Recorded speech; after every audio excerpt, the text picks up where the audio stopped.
Prima di decidere ha dichiarato di voler conoscere i nomi dei candidati, ma in realtà la diffusa sensazione è che Salvatore Moncada la decisione l'ha già presa e la macchina organizzativa è già partita. Intende esserci e spendersi in prima persona, amante come delle sfide, passionale e intraprendente.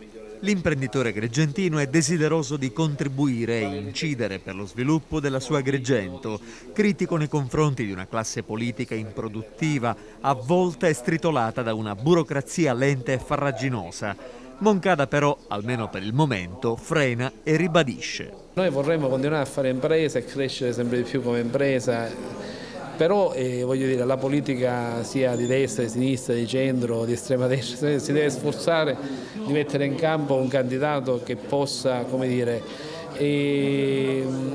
attuare quelle che sono le istanze, che potranno essere anche le istanze della Fondazione, cioè che quei progetti, se c'è persone credibili, cioè che ci mettono del proprio per, come dire, per raggiungere questi obiettivi, Moncada non ha nessun interesse a fare questo. Qualora ci fosse una vacatio totale, poi voglio dire, il giudizio,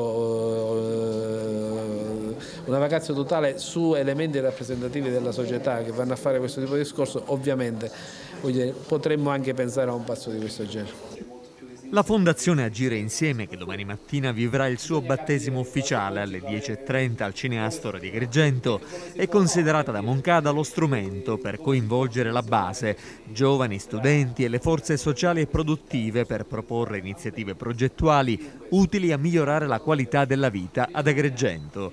L'imprenditore ritiene di poter risanare le casse del comune di Agrigento nel giro di 4-6 mesi. Ci sono delle attività che se messe in piedi, che si possono mettere, noi lo facciamo in 6 mesi all'interno della nostra impresa, possono dare un rifinanziamento del debito in capo a un'attività produttiva all'atere e nello stesso tempo creare una redditualità aggiuntiva per servizi alla collettività. Tenete conto che una delle cose di cui io mi vergogno più di tutto quando mi vengono a trovare ad Agrigento è il fatto che da tutti i marciapiedi esce erba, dai lati dei marciapiedi esce erba, sui guardrail esce erba, sulle aiuole c'è 2 metri di erba. Ovviamente questo è, a parte voglio dire, altri problemi che non sono da meno, però questo è quello che i cittadini che vengono da fuori, la prima cosa che vedono è questo e sicuramente non è molto bello.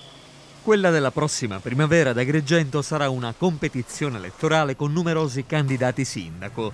All'uscente Marco Zambuto e all'ambientalista Giuseppe Arnone si è ufficialmente unito il medico Aldo Capitano, fondatore del movimento Insieme nel Sociale, che ha annunciato la propria candidatura tramite Facebook.